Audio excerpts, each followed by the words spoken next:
من الشيطان الرجيم بسم الله الرحمن الرحيم الحمد لله أوله بلا أول كان قبله وآخره بلا آخر يكون بعده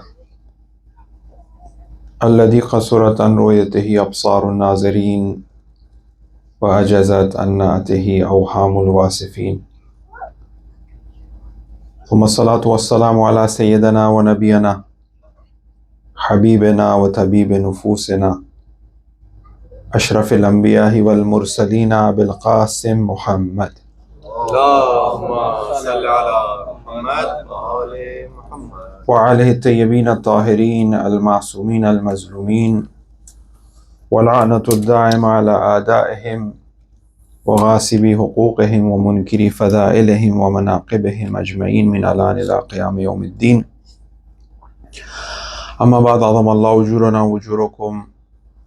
وقال أبا عبد الله الحسين عليه السلام: الناس عبيد الدنيا والدين لايق على ألسنتهم يهوتونه ما درت فإذا محسوا بالبلاء قل الديانون. أما بعد، السلام عليكم ورحمة الله وبركاته وعظم الله أجورنا وأجوركم. We extend our condolences to the Imam of our time on this eve of martyrdom of Sayyidul Shuhada Abu Abdullah al-Husayn, and also his family and his companions. Let's all extend our salams and salutations together in this hour to Imam Husayn alayhi salam.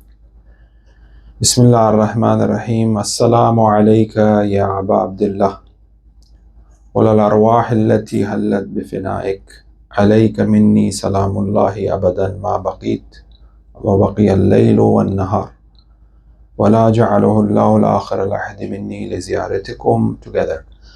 Assalamu ala al-Husayn wa ala Ali ibn al-Husayn wa ala awlad al-Husayn wa ala ashab al-Husayn بالخصوص سيدي ومولاي أبو الفضل عباس بن أمير المؤمنين ورحمة الله وبركاته.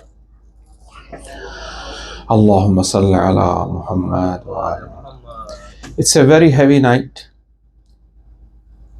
as the concept of time within Islam is that the night and the hour and the minute reoccurs every year. And the quality and the values that it had unfolded in the past, it refolds again the same value. That's why we have Shab Qadr, the night of Qadr. Inna anzalnahu fi laylatil Qadr. Wa ma adraka ma laylatul Qadr. As Laylatul Qadr is something that reoccurs every year. And exactly the same things unfolds what it had unfolded during the time of the Prophet and the Imams and the future Imams. And as a matter of fact, it also includes a greater of a descent, because in a given time we never existed, and now that we exist, our destiny also descends.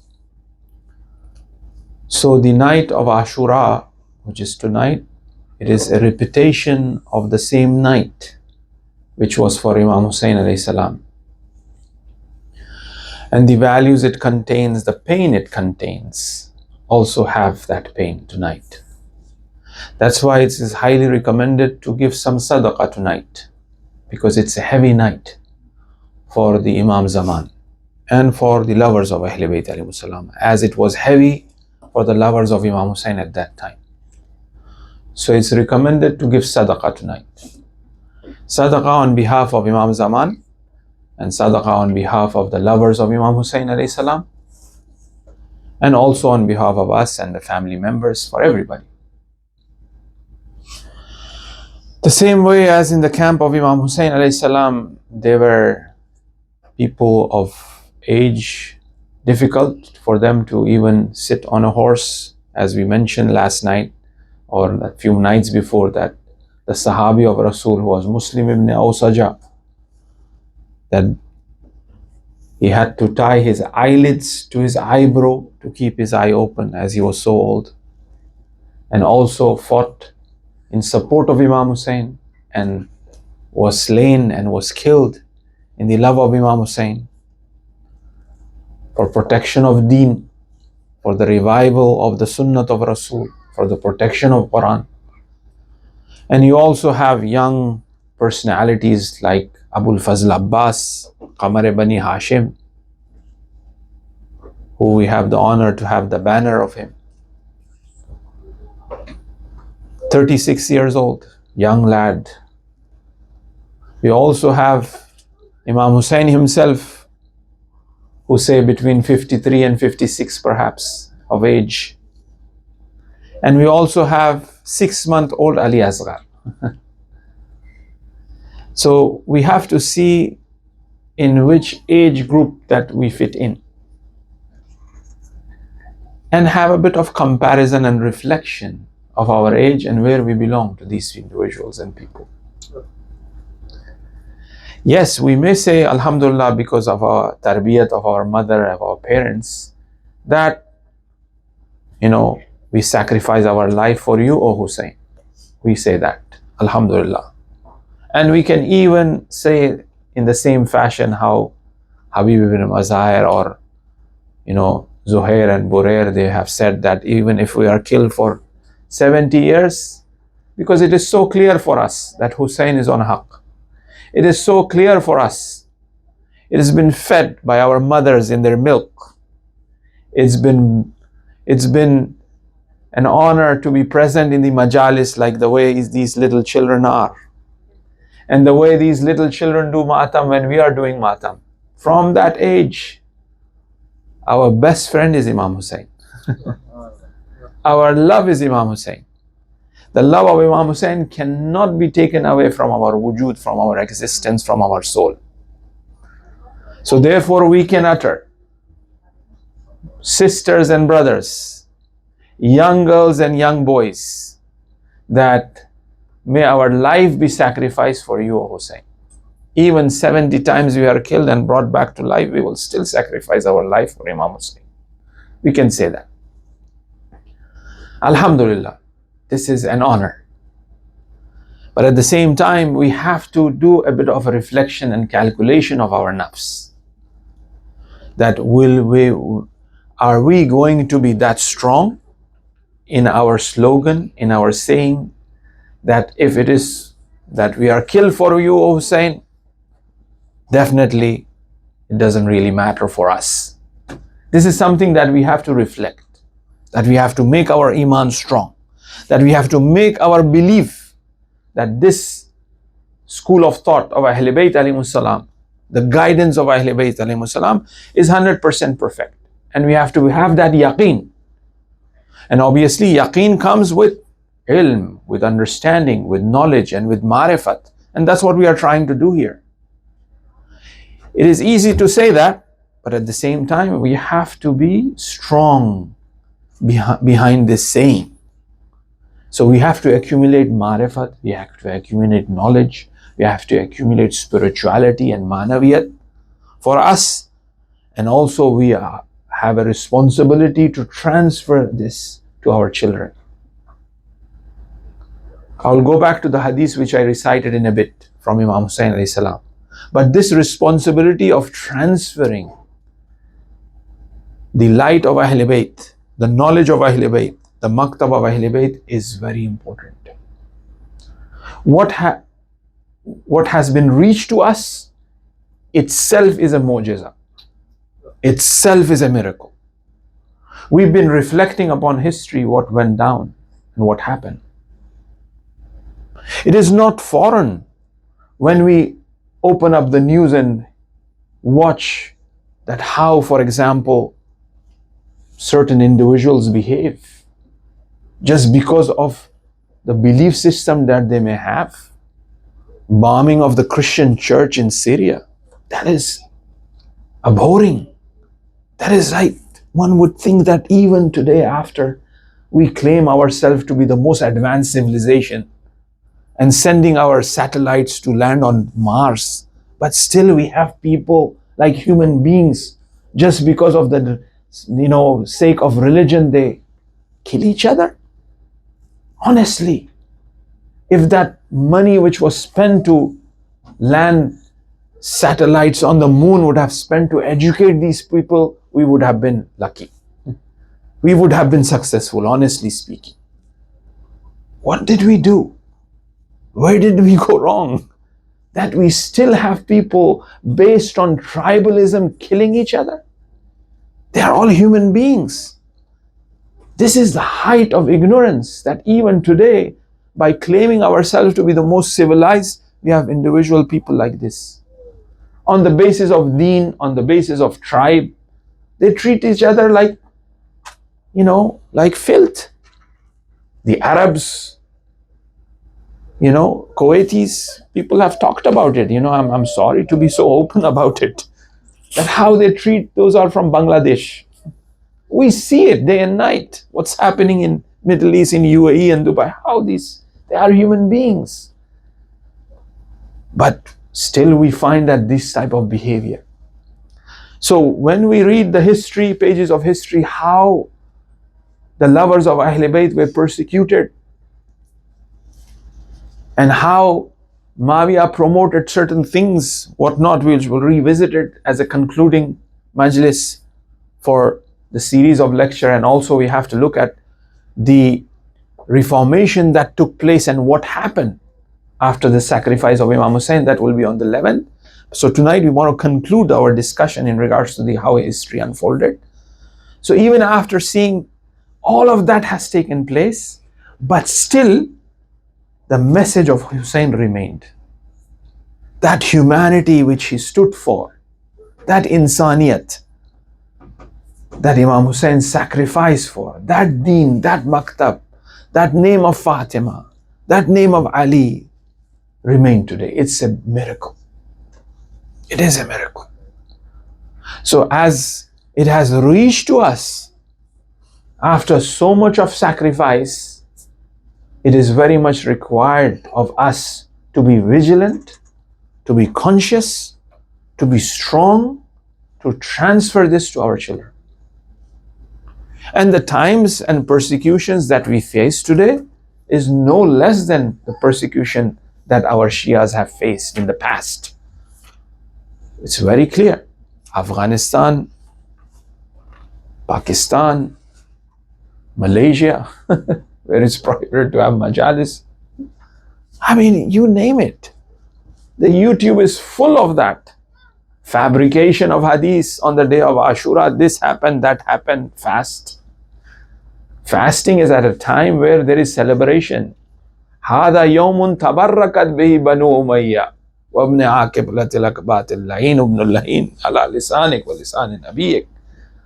Why they announced to be a day of celebration? So that they forget what they have done to the grandson of the Prophet, so that they should fast and indulge in sort of some fabricated narrations that have been there, just to undermine the message and the martyrdom of Imam Husayn alayhi salam.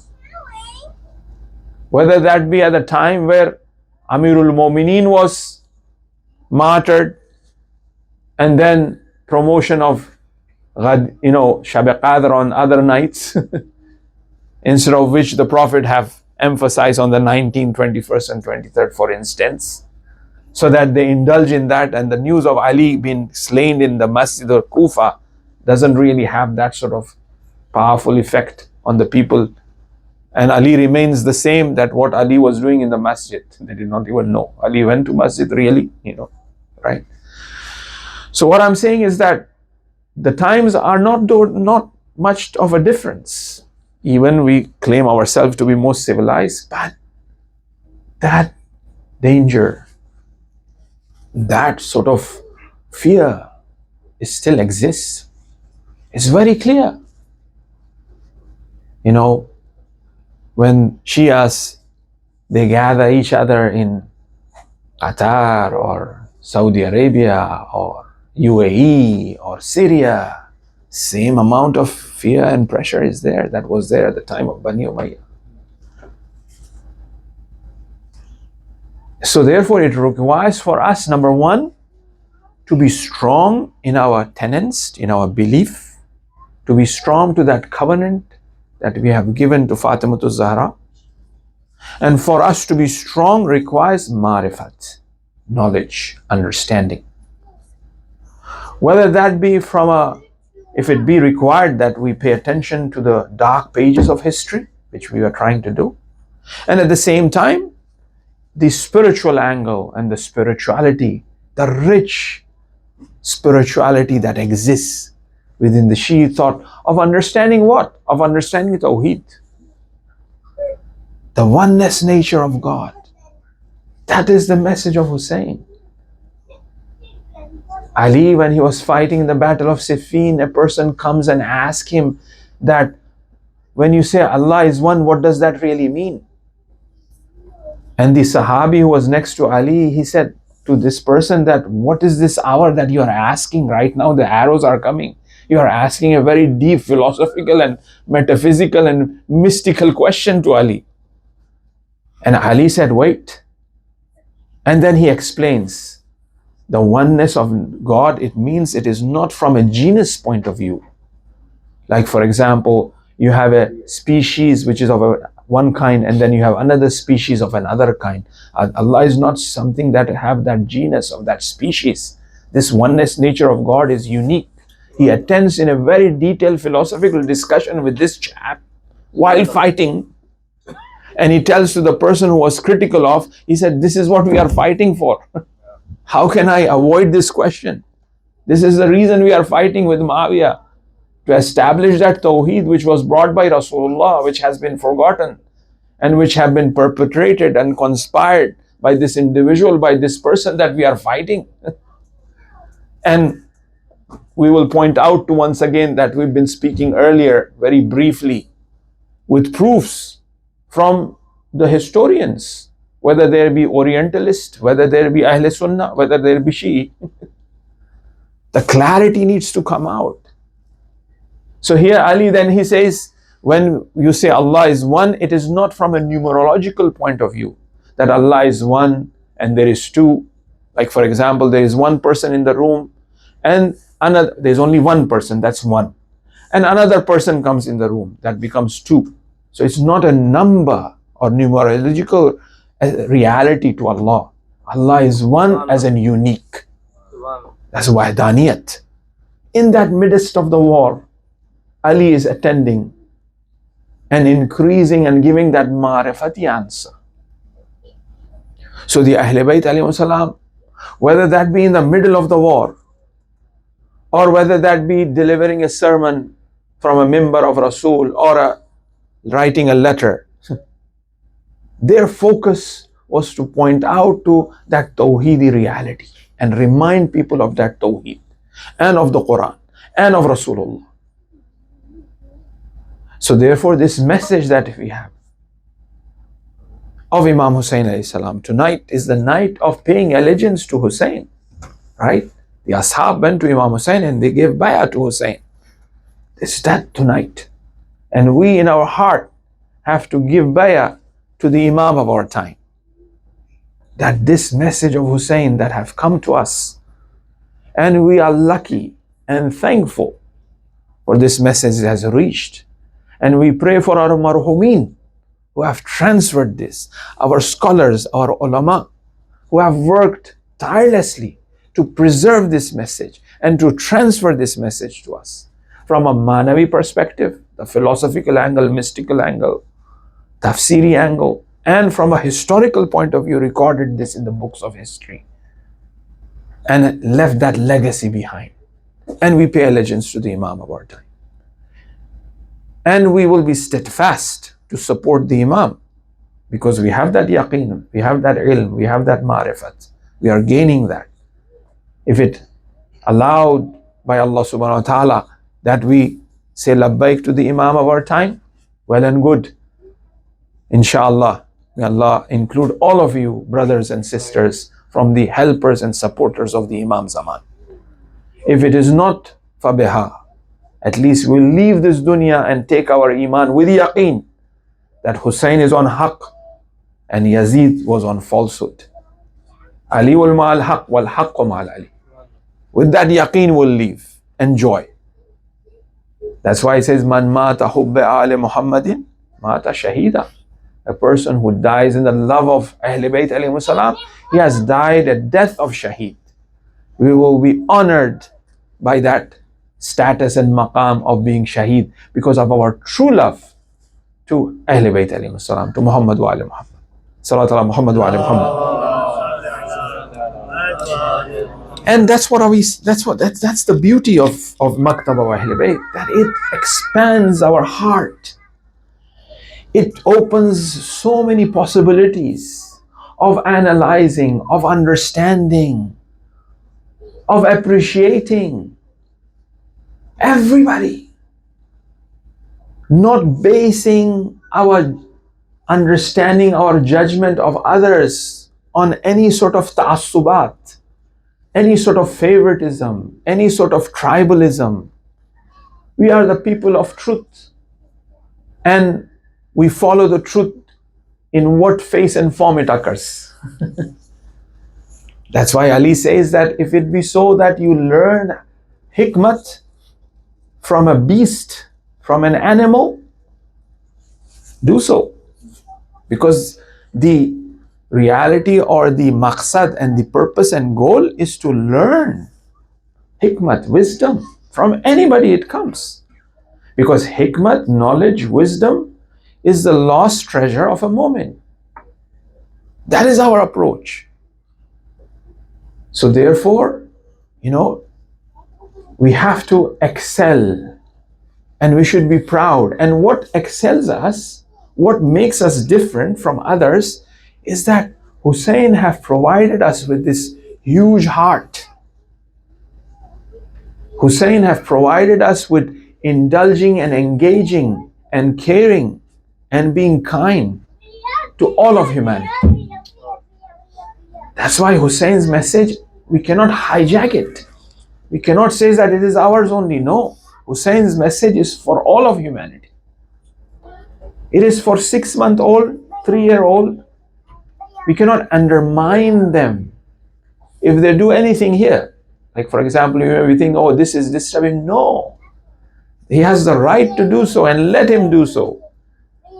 And we should be reciting salawat for the salamati of that individual and this individual and this kid and that kid. We have no idea their presence is bringing so many angels that are doing forgiveness for us. It is because of their presence and their presence. It is because of them. They are the Azadar of Imam Husayn alayhi salam. They know that because they have that connection of their heart. When Ali Asghar's 6-month-old baby is mentioned, don't you think this child and that child will have some sort of reflection? That is so powerful. That's the message of Hussein. That's why Hussein took 6-month-old Ali Asghar as well. And that's why he said he is the champion of all shuhada. That he is the master among all sacrifice. That is the greatest sacrifice. Although he is Asghar, Imam Husayn had Ali Akbar, Ali Asghar. Ali Akbar, he sacrificed. But Allah wanted a bigger sacrifice than Akbar from Husayn. And then Imam Husayn presented Asghar, Zabeh Azim. Ismail was brought by Ibrahim. Allah changed this sacrifice of Ibrahim to a greater sacrifice, as the Quran says. That greater and greatest sacrifice was of Hussein, which is Asghar, but it is in reality it is Akbar. Salat ala Muhammad wa alihi. So therefore their presence, this Azadari, this message opens our heart towards humanity. We cannot hijack it. We cannot restrict it. It is for everybody. And we have responsibility of welcoming and transferring this message to our awlad, to our community, and others as well. So by miracle it reached here. Now when we look at the dark pages of history, I have prepared a bit so that we can have a proper conclusion if you help me with the salawat ala Muhammad wa ala Muhammad. And I apologize while sometimes the Marsiya is going on, sometimes I kind of reflect and make some notes. So if that is disturbing to the mu'mineen, I apologize for that. But sometimes it's very important to deliver with references and proper true history, because sometimes you have to cross-reference, see a couple of things so that it something wrong or some misrepresentation takes place. Salawat ala Muhammad wa ala Muhammad. So we saw, number one, we mentioned that there was hurmat shikaniye rahbari, as we say. There was degrading of the holiness of leadership, which in the reign of Muawiyah already started before, but it reached to its climax, to its apex, to the highest reality, that there was degrading of the holiness of the Prophet, the family of the Prophet, and the Ahl Bayt started taking place with the fabrication of hadith and all that. We spoke about that and how it happened in the course of history.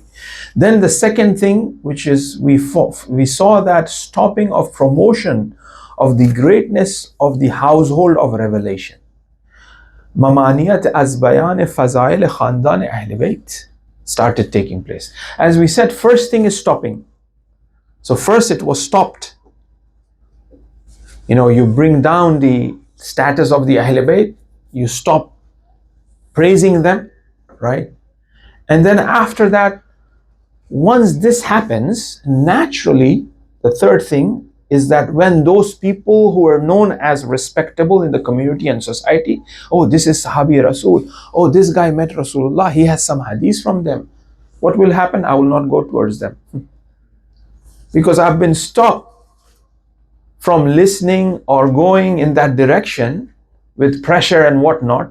Eventually, those people who are heavy duty in terms of their caliber and status in the eyes of the Ummah, Muslims like Abu Zar, like Abdullah ibn Masud, like Jabir ibn Abdullah Ansari, these are like ashab who accepted Islam in the first rank. People will start not appreciating them and will not go towards them. So that's the third thing happened, right? And these are all based on the facts and recorded in all sort of analysis from the Orientalist, from the Ahl Sunnah and Ahl Tashi as well. Then the fourth, as we mentioned, that there was a promotion of new methodologies and new understandings, like Mujriye, the thought of Mujriye, the school of thought, which was promoted. Or for example, the Jabriye, the Jabr, the school of Jabr, those who believe in predestination, that sort of started, among them. So the attack on the ideological understanding, the attack on the i'tiqadat, on the aqidah, Mujriye attacked the aqidah, that, if you just say, La ilaha illallah Muhammad Rasulullah, you are Muslim, and whatever you do, it doesn't really matter. Even that be something murder, haram, whatever. And because you believe, that's it. You will be hopeful. Allah will forgive you. Don't worry about it, right? So that's an attack on the aqidah, And from Jabr, Allah have destined everything. No matter what a person does.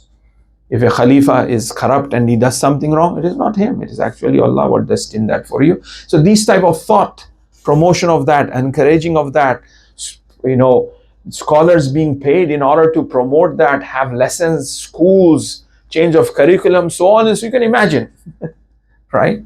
That started taking place. And this actually led and allowed the king or the Khalifa of the time to come up with a new methodology in politics. And that is Atiullah wa Atiur Rasul wa ulil amr minkum. Obey Allah and obey Rasul and whoever have the reign. Who have the reign? Muawiyah have the reign. So itaat of Muawiyah or itaat of Yazid or itaat of Marwan, it becomes a hukmullah. And that thought is even today, we see that today. And even it expands with ijtihad. It becomes not just Muslim and it expands with ijtihad, right? Where does this really come from? What are the roots of it? It requires analyzing it. Oh, dear brothers of Ahl Sunnah, you have head on your head, man. Come on, analyze it. We don't want to convert, but take a look. You're academic, you are well versed in academia. You're doctors, you have a degree, so on and so forth, right? So it gave him a leeway by these by weakening the i'tiqadat, gave them a leeway with a new methodology of fiqh. Even fiqh started changing, to the extent of where now it gets a bit, example I'm giving here, it gets a bit of a historical event that took place, which now, as we come closer to Karbala history, it relates to Imam Husayn and Ibn Ziyad. Ibn Ziyad, who was the governor, and we know the historical background, we have heard over and over again, and what he did, and he was the main perpetrator, or the one who kind of promoted and prepared to fight against Imam Husayn. So Ibn Ziyad was the son of Ziyad ibn Abihe. Is Ibn Ziyad. He was the son of Ziyad. Who was Ziyad? Ziyad was son of Abihe. Abi. Who is Abi? What does Abi mean? Father. No name. Ziyad, son of a father. Right? So what did Muawiyah do? Muawiyah invites Ziyad ibn Abi. Ziyad ibn Abi, at the time of Amirul Mu'mineen, he was advised to collect the zakat from the people in Kufa by Hazrat Ali. But at the same time, Hazrat Ali wrote him and told him and warned him to be just. Right? And then later on, during the time of Imam Hassan, no support to Imam Hassan Mushtaba, completely no. But when Muawiyah becomes the Khalifa, he becomes the governor of Basra and Kufa. Ziyad. How he becomes the governor? Muawiyah calls Ziyad to Sham, and he sits on the pulpit, and he puts him on one of the lower stairs of the mimbar, and he says, he's my brother. And he announced him to be the brother, and he asked one of the person to tell the story. And this person who was telling the story, he got into the nitty-gritty stuff, which ashamed Muawiyah, right? But there was some sort of relationship, if we analyze that to be, for example, maybe brotherly. Let's give husn zan. Let's be, have that husn zan, that, what do you call it, positive thought, We'll say, okay, brotherly relationship. Muawiyah is announcing that Ziyad is my brother. We both are from the same father as Muawiyah, from an Islamic brotherhood point of view, not from something else which this person announced in the public. What happened? That's there in history. I don't want to engage in that. That's very not befit to discuss that. You can understand. Then after that, he also, which basically authorizes that the inheritance, where from one point is not legitimate, so the inheritance of Abu Sufyan and Muawiyah cannot be transferred. So even the fuqaha from Ahl Sunnah, they are also critical of this, because this is a very major event when they are discussing fiqh. There are certain things which Muawiyah kind of allowed, marrying two sisters, so on and so forth, fiqh changes. This change of inheritance law and many others are there. All of these things are happening for what? It is a clear message. It is an indication that Muawiyah wants to take the nation towards the Jahiliyat period, towards his father and before Prophet, how it was. Shahid Mutahari clearly says that the reason why the Umayyun were against Ahl Bayt alayhi salam was because they couldn't really be under the laws of fiqh which was brought by the Quran, because it wasn't possible for them. Why? Because they were too much deep rooted in the tribalism.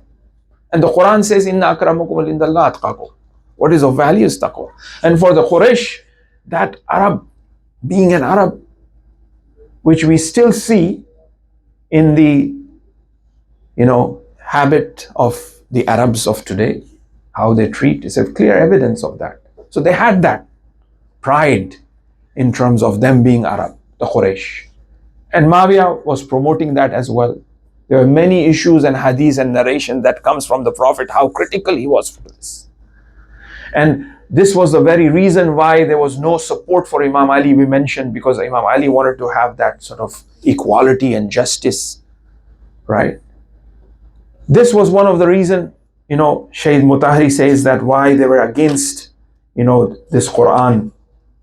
And the other reason why, Shaykh Mutahari says was that because of the tribalism, and also because they have clearly seen that this tribalism have been hampered in 3 generations. Abu Sufyan, Muawiyah, and now Yazid. And who did this? Is Ali wa awlad Ali, is Rasul and the Ahl Bayt have done that.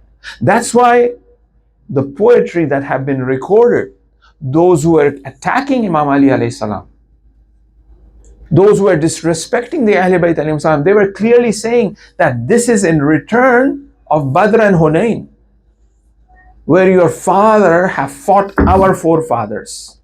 And we are replying to that. It was very clear.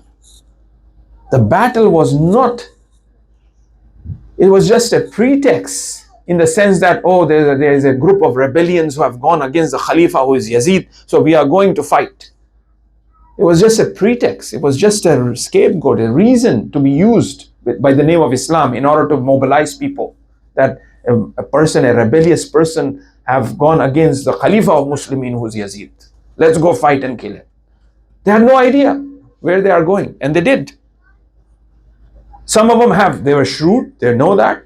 Some of them, they just did it for money.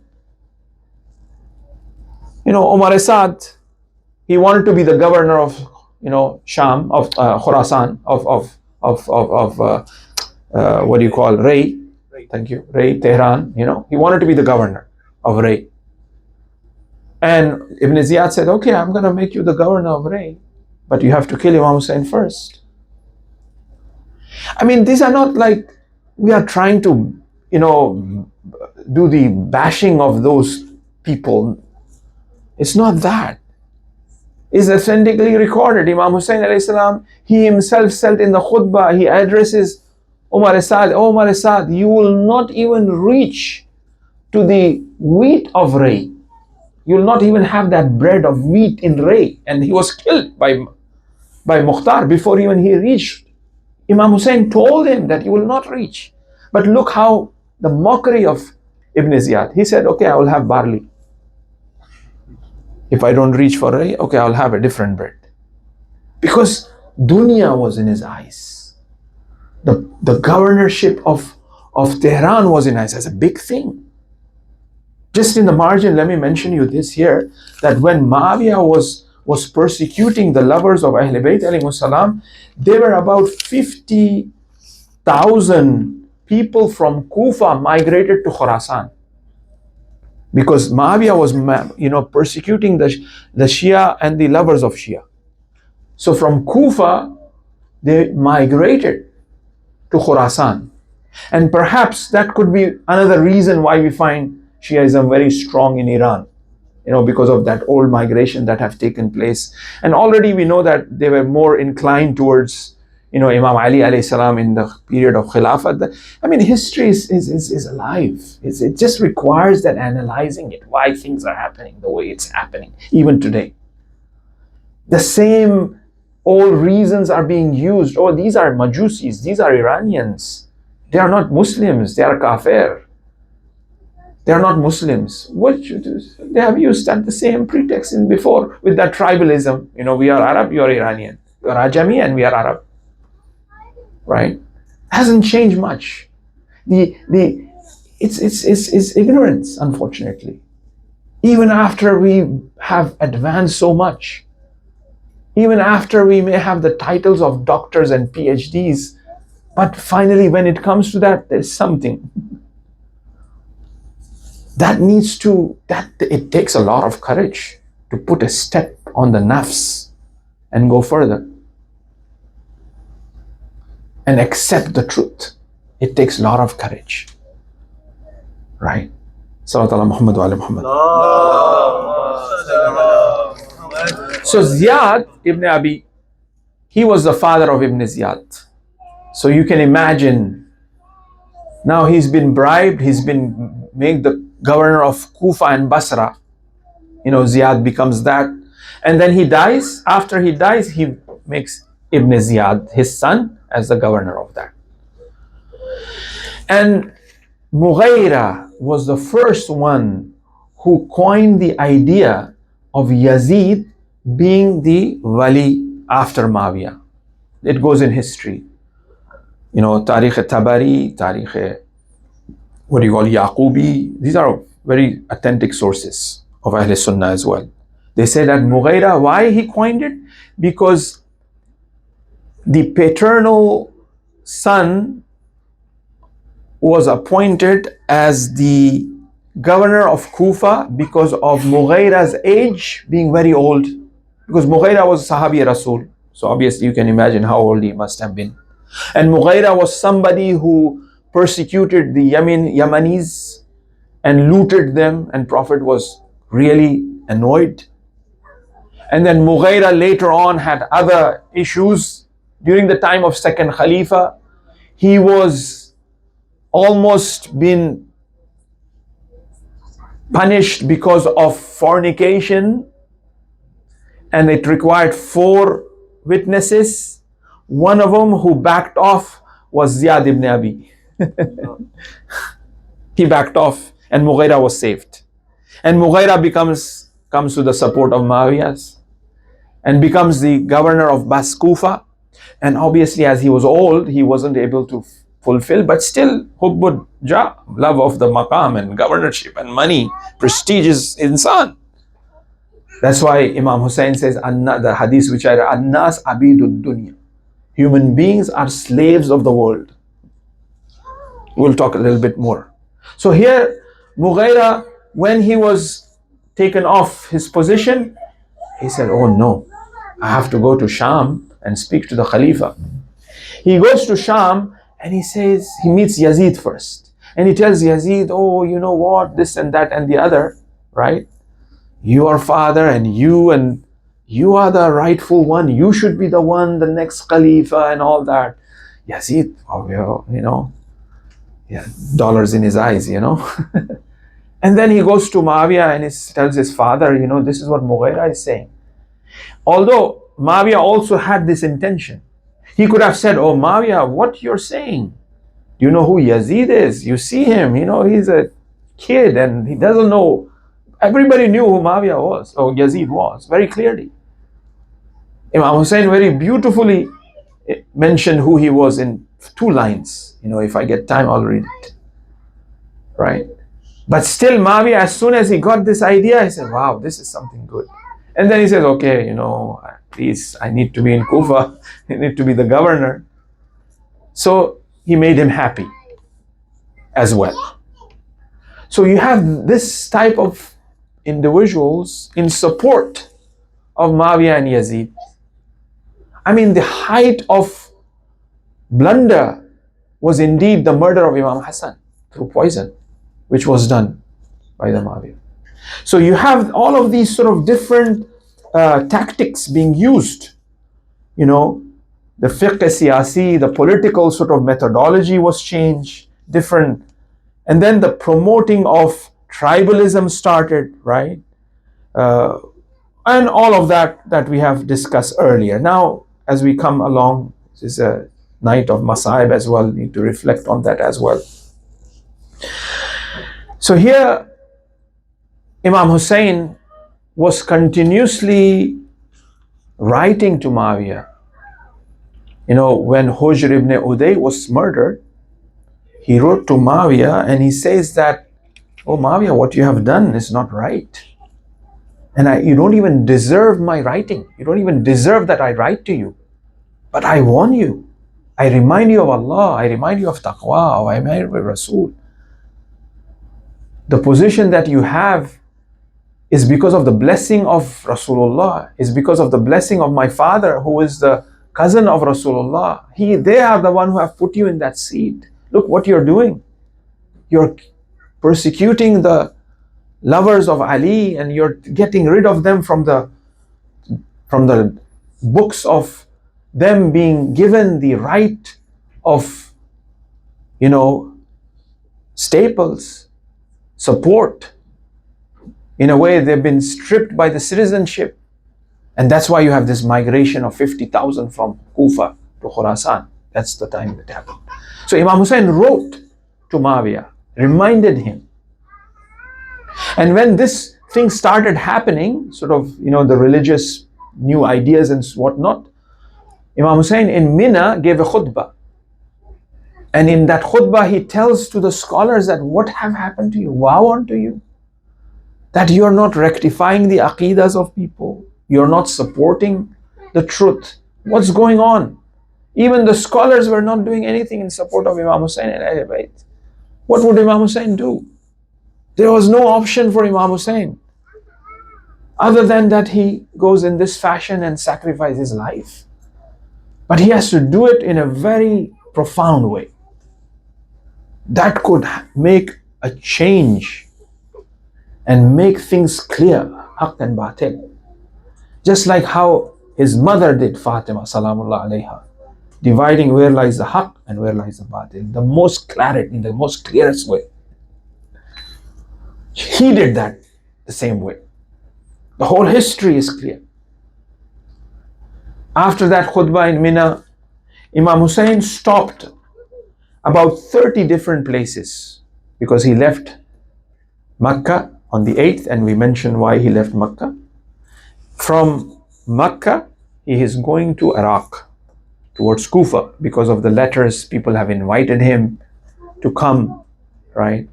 And on every different station, about 30 stations are there, different stops, villages, places, right? He secretly changed the route as well because he did not want to be ambushed and killed, because that danger was there.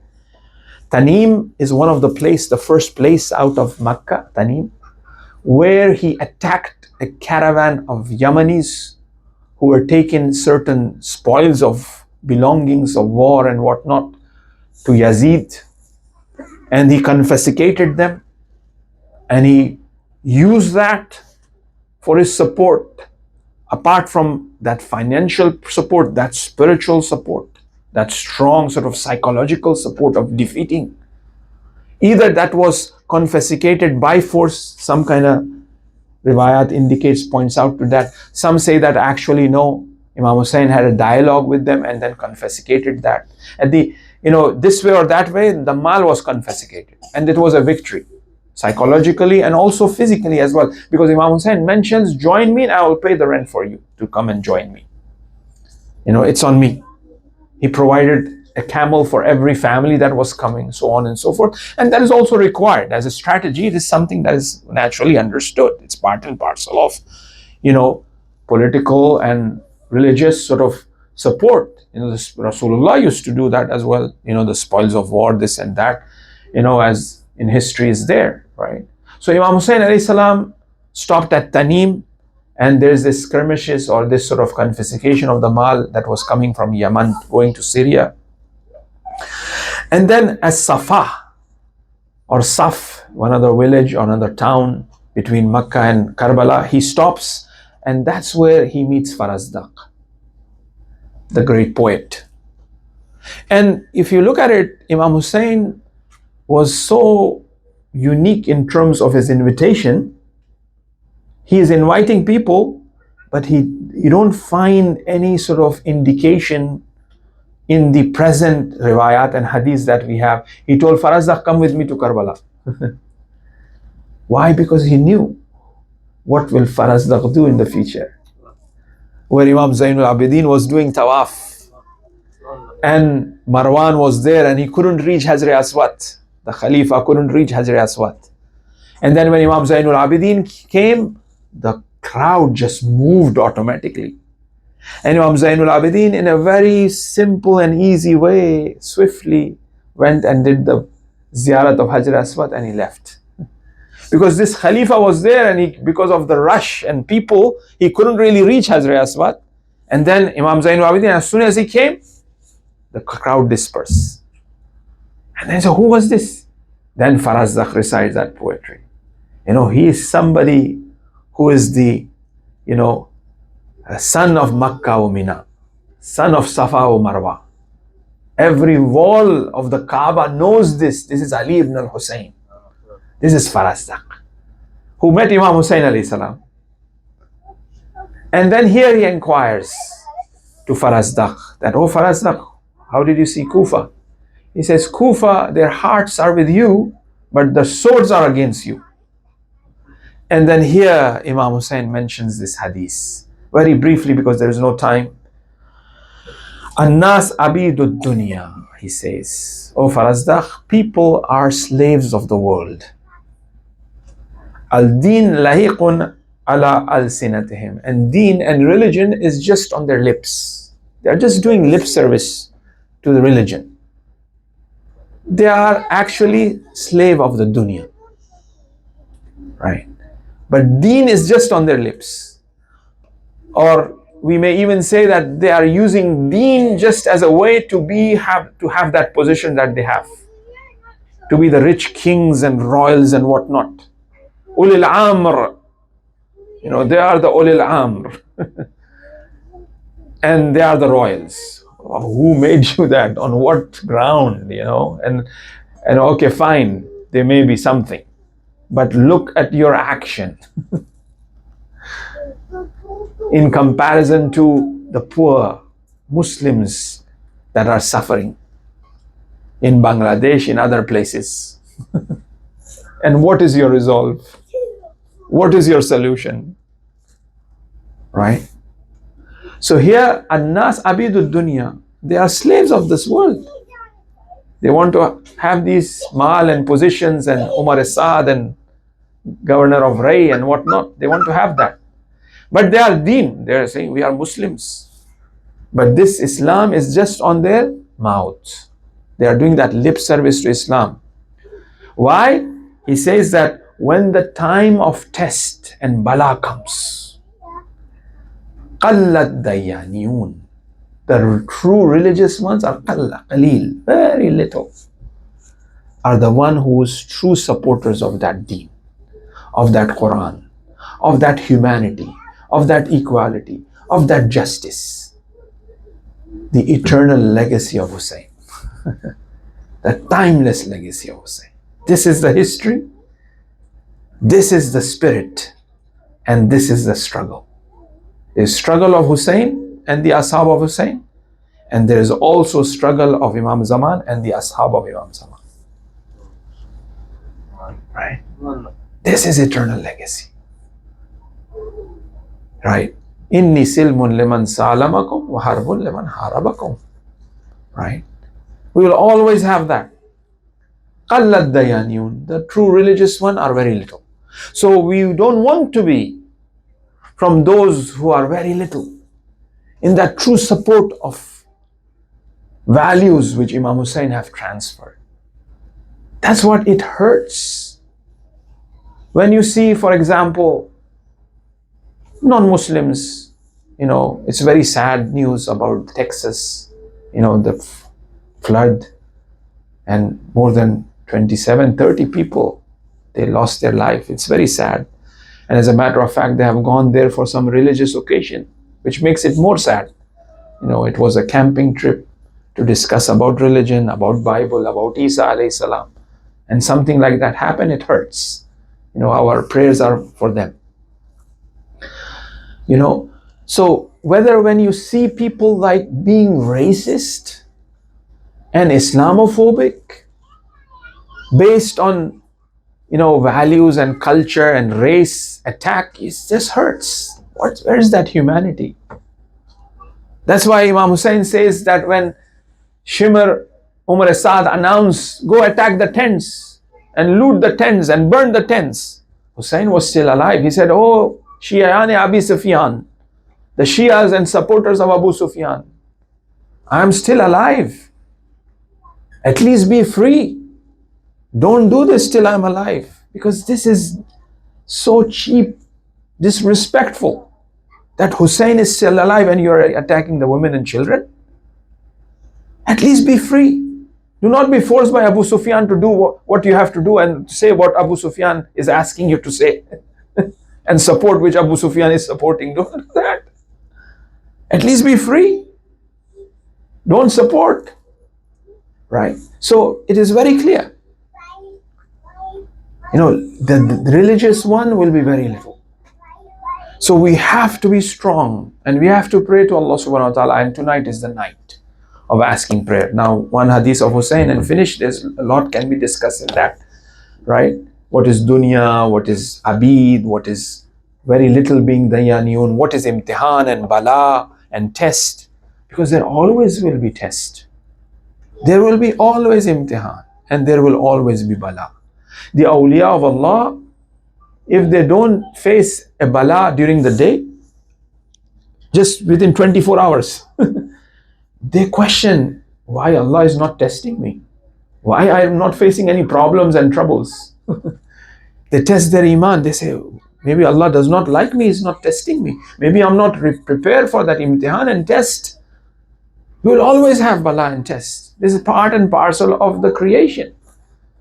The point is that how we handle it, with sabr, with du'as, with tawassul to Ahl Bayt alayhimus salam.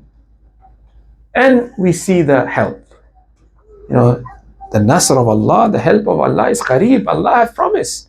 If we have iman and we do dua, look how much of bala was for Hussein. I mean, they were the best of the best, man. But they suffered bala so much.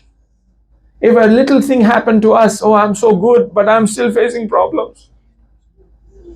I'm so good, I do zakat, I pray, I do everything, but I face this problem. Oh Allah, what are you doing? Why this is happening to me? Why not other people? Why me?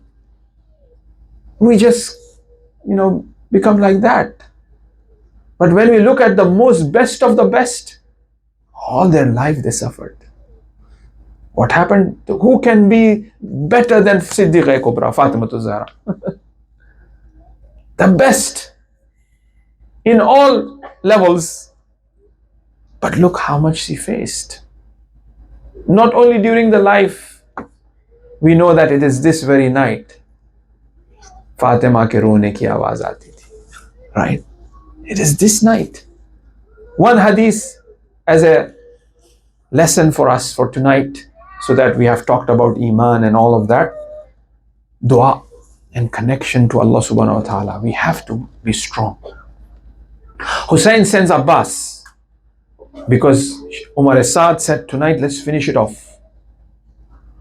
Hussein sends Abbas, Abul Fazl, the standard bearer, to Umar Saad. Speak to them and ask them that one night respite. Because you know that Hussein wants to worship Allah. इबादत करना चाह रहे हैं हुसैन. बहुत ही अजीब हदीस है ये इमाम हुसैन से, कि फरमाते हैं कि हुसैन आज की रात मांग रहे हैं तिलावत कुरान के लिए. हुसैन आज की रात मांग रहे हैं नमाज के लिए, जिक्र के लिए और अस्तगफार के लिए. आज की रात ये है. क्यों? क्योंकि ईमान कवी हो, वो जो परेशानियां और इम्तिहानात आने के हैं उस इम्तिहान में कामयाबी हासिल हो.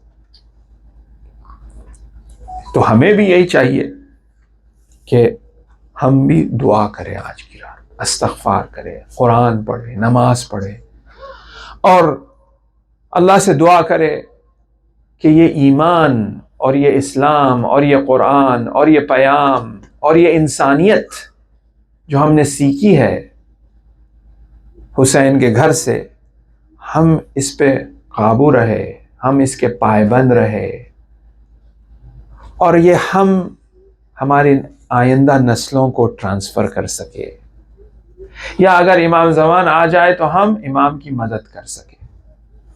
हमारी नमाज में, आज की रात की नमाज़ों में, आज की रात की नमाज में, आज की रात के कुरान पढ़ने में, आज के रात के इस्तग़फ़ार करने में और ज़िक्र अल्लाह करने में ये दुआ होनी चाहिए। हुसैन भी आज की रात यही इसीलिए मांगे थे। आज की रात मांगी है इबादत के लिए। इसीलिए कहा गया है कि जब Ravi, the journalist was writing, he saw that one side, which is the side of the Yazid, there was music and drums and dance and merrymaking, food and whatnot. And on the other side, which was the camp of Hussein, it sounded like bees, the sound of honeybees, the murmuring, the sound of the zikr of Allah, of prostration, sajda and ruku and recitation of the Quran. हबीब के लिए तो कहा गया है कि एक रात में कुरान ख़त्म करते थे, ये थे हबीब। Recitation of the Quran and dua and zikr on one side, and thanking Allah for tonight that we are on the side of Hussein, and asking their iman to be strong. The same, Khawateen bis sarah, the women were like that too, preparing the young ones. Tomorrow is the night. Tomorrow is the time that I want to be proud in front of Fatima that I gave my son in the way of Hussein. They were doing dua. They were praying. Zainab was going through one tent after the other to check what they are doing,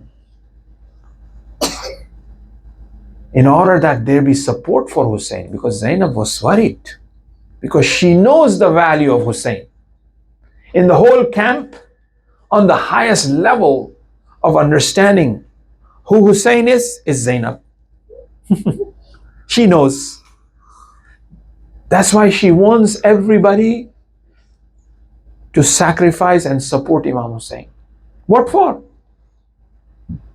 It is not, we tend to think that the brother and sister, yes, that is there.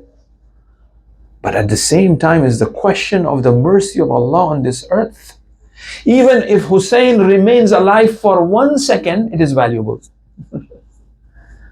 That Hussein's one breath on this earth will change the destiny of this earth, of the creation. That Zainab knows that. She is calculating that. And she has to fulfill that responsibility of that. Hussein is Hussein. But the other have to fulfill the responsibility of protecting the life of the only grandson of Rasulullah that is alive. That's what Hussein said. Are you killing the only grandson of Rasulullah who is alive? He's the individual from the Ashab-e-Kisa for whom the ayah have been revealed. He is the connector of humanity, of Muslims to the Quran. So here Zainab goes tonight from one tent to the other.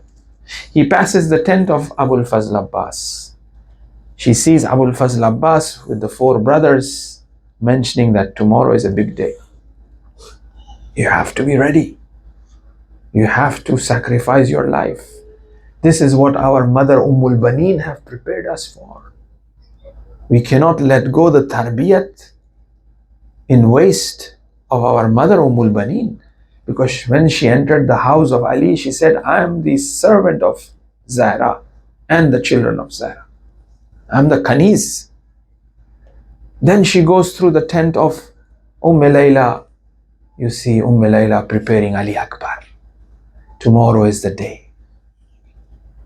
Then she goes one tent of the Ashab speaking to each other, preparing each other, Zuhair and Burair and all that about tomorrow. Everybody is focused for tomorrow. Perhaps it looks like Laylatul Qadr. Khayrun min alf shahr. Indeed it was for them. And then finally she comes to the tent of Husayn, and she sees Husayn sitting outside the tent, and then he's just looking towards the heaven and reflecting. And then he says, Inna lillah wa inna ilayhi raji'un. Sister gets worried. Why? Oh brother, you're saying this. Because when musibat comes this. So Husayn says, I just had a vision of Rasulullah. And he's saying, Husayn, the time have arrived. Come to us, O Husayn, come to us. That's what the Rasul is saying. The sister starts to cry. Zainab rona shuru karti hai. Bhaiya, kya main aapse juda ho jaungi. Bhaiya, jab میری ماں اس دنیا سے گئی تھی تو بابا علی تھا. بھیا جب علی گئے تو بھائی حسن تھا. بھیا جب حسن گئے تو آپ تھے. مگر بھیا جب آپ جا رہے ہو تو میرے لیے کون ہوگا؟ روایتوں میں ملتا ہے کہ علی حسین نے زینب کے سینے پہ ہاتھ رکھا اور وہ نور ولایت اور ہمت کو عطا کیا اور کہا زینب صبر کرنا.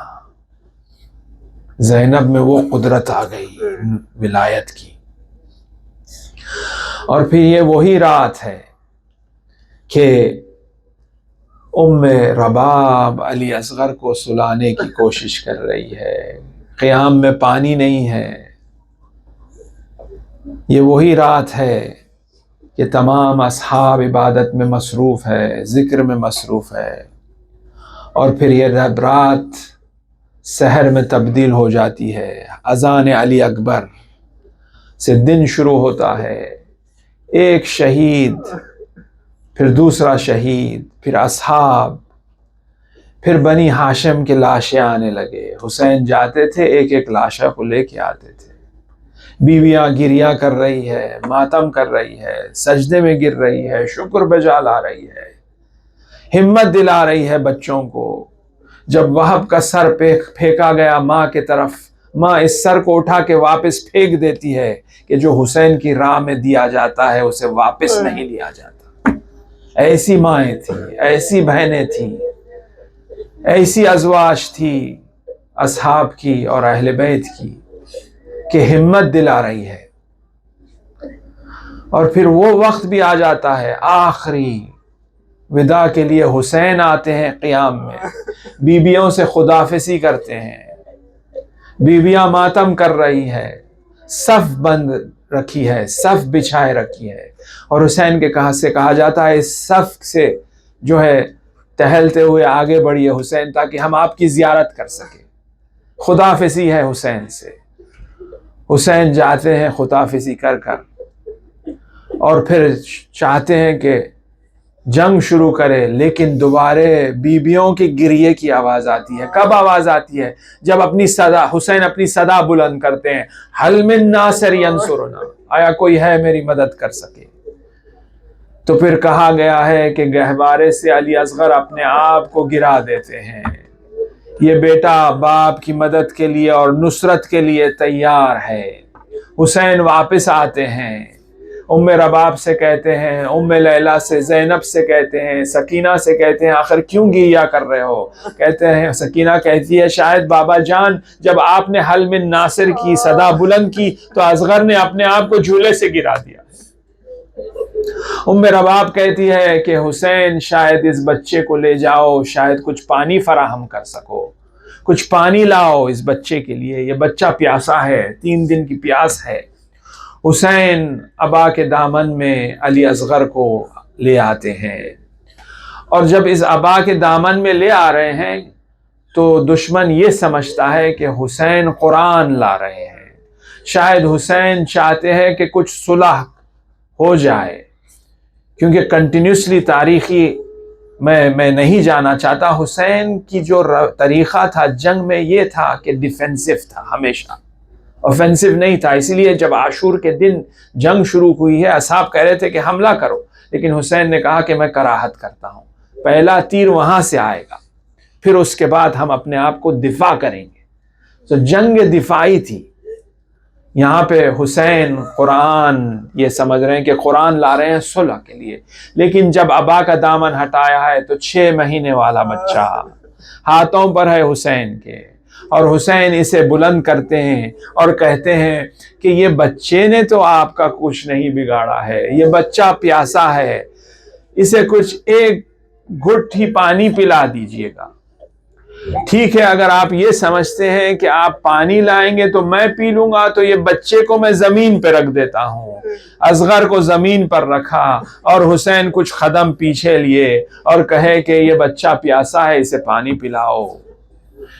کوئی آگے نہ بڑھا پانی پلانے کے لیے۔ 6 مہینے والا بچہ ہے، آپ تصور کریے کہ کتنا پانی ہوگا اسے، شاید 1 چمچ پانی سے پیاس بجھ جائے گی اصغر کی، لیکن 1 چمچ پانی بھی نہیں دیا گیا اصغر کو۔ دوبارہ حسین جاتے ہیں، پھر اسے بلند کرتے ہیں اور بتلاتے ہیں لشکر یزید کو، لشکر عمر سعد کو کہ اسے پانی دو۔ یہاں پہ حرملہ، یہاں پہ عمر سعد کہتا ہے حرملہ قطع کلام الحسین، حسین کے کلام کو کاٹ اے حرملہ۔ کلام حسین کیا ہے؟ اصغر ہے۔ اور اصغر سے کہتے ہیں کہ اصغر تم بھی اپنی حجت تمام کرو، تو چھوٹے چھوٹے ہونٹوں پر اصغر اپنی زبان پھیرتے ہیں۔ اصغر کہہ رہے ہیں کہ پانی، اور پانی کے بدلی میں کیا ملا ہے اصغر کو؟ یہاں پہ روایت ابی مخنف اور مختار کی میں روایت پیش کروں گا۔ جب مختار حرملہ کو مارنے کے لیے گئے، اس کو قتل کرنے کے لیے گئے، انتقام کے لیے گئے، یہاں پہ حرملہ سے پوچھتے ہیں کہ اے حرملہ تو بتا کس طرح سے تو نے اصغر کو شہید کیا ہے؟ یہاں پہ حرملہ کہتا ہے کہ میں 3 شعبے والا ہے، 3 شعبے والا 3-pointed arrow. He brought three-headed arrow, 3-pointed arrow with him. Only 3. Because it was a very expensive weapon. So only he brought 3. Now he describes how he did. میں نے 3 لائے تھے، اور جب میں نے ایک تیر تو میں نے مارا حسین کے سینے پر، اور زہر میں بجھا ہوا وہ تیر تھا میرے نشانے پہ لگا، اور جو دوسرا تیر تھا جب میں نے نشانہ کیا، عمر سعد مجھ سے کہا کہ اصغر کے گلے پہ نشانہ بنا، حسین کے کلام کو کاٹ دے، تو میں نے یہ تیر کھینچا ہے اور دیکھا ہے کہ رباب، دیکھا ہے کہ اصغر کی ماں قیام سے دیکھ رہی ہے، میرے ہاتھ تھرانے لگے اور میرا تیر نشانے سے مس ہو گیا، تیر نشانے پہ نہیں لگا۔ پھر عمر سعد نے مجھے کہا کہ لعنت ہو تجھ پہ اے حرملہ، تجھے کھو کیا گیا ہے؟ اور جب عمر سعد نے مجھے اس طرح سے ڈرایا تو میں نے پھر سے نشانہ بنایا۔ اس دفعہ میں نے جب نشانہ بنایا تو گلا تھا علی اصغر کا، اور تیر چلا، اور جب یہ تیر چلا ہے حسین علی اصغر کو اٹھائے ہوئے تھے، اور یہ چھوٹا سا گلا برچھی سے لگا اور حسین کے بازو پہ پیوست ہو گیا۔ علی اصغر کا بدن حسین کے ایک ہاتھ میں تھا اور علی اصغر کا چھوٹا سا سر دوسرے ہاتھ میں تھا، اور اس کے بعد جب حسین اس خون کو آسمان کی طرف پھینکنا چاہتے تھے، آسمان سے آواز آئی کہ ہم یہ خون قبول نہیں کریں گے۔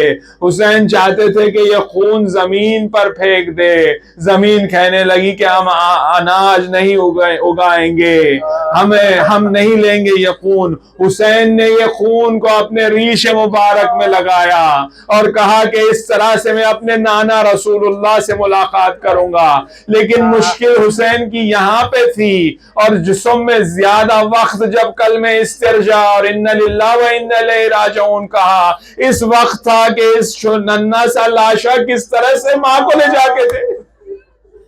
حسین آگے بڑھتے تھے اور کہتے تھے اِنَّ لِلَّهِ وَإِنَّا إِلَيْهِ رَاجِعُونَ، اور پھر واپس قدم لیتے تھے رضاً بِقَضَائِهِ وَتَسْلِيمًا لِأَمْرِهِ، پھر آگے بڑھتے تھے اِنَّ لِلَّهِ وَإِنَّا إِلَيْهِ رَاجِعُونَ، 7 مرتبہ آگے بڑھے اور پیچھے آئے، اور پھر جب اس لاش کو علی اصغر کے لے جا کے ام رباب کے گود میں دیا، چھوٹی سکینہ کہنے لگی کہ بابا جان اتنے چھوٹے بچے بھی میدان میں جاتے ہیں، اور پھر یہاں پہ ہمیں ملتا ہے روایت میں کہ حسین نے کسی شہداء کی لاش کو نہیں دفنایا، لیکن دیکھا گیا ہے کہ قیام کے پیچھے ذوالفقار سے حسین قبر کھود رہے ہیں، جب قبر پوری ہوئی ننھی سی لاش کو دفنایا، اور اس ننھی سی لاش کو دفنا کر شاید کچھ اطمینان اور مطمئن ہو گئے ہوں گے، شاید ام رباب مطمئن ہو گئی ہوگی، لیکن جب لعینوں نے خیام کو جلایا، خیموں کو جلایا، سارے شہداء کو جمع کیا، کہا کہ اس میں ایک سر نہیں ہے، وہ ہے علی اصغر کا سر، نظر نہیں آتا، راوی نے کہا کہ حسین نے اصغر کو دفنا دیا ہے، اور جب یہ لعینوں نے برچھیوں سے زمین پر مارتے جاتے تھے دیکھنے کے لیے کہ حسین اصغر کو کہاں دفنائے ہیں، جب ایک دفعہ برچھی ماری زمین پر لاش علی اکبر اوپر آیا، اس چھوٹے سے سر کو بھی نیزے پہ لگایا، شاید بچہ کہہ رہا ہو ماں مجھے اپنی گودی میں لے لے، ماں میں نیزے پہ ہوں، ماں الا لعنت اللہ علی قوم الظالمین سیعلم الذین ظلموا ای منقلب ینقلبون، ماتم حسین یا حسین۔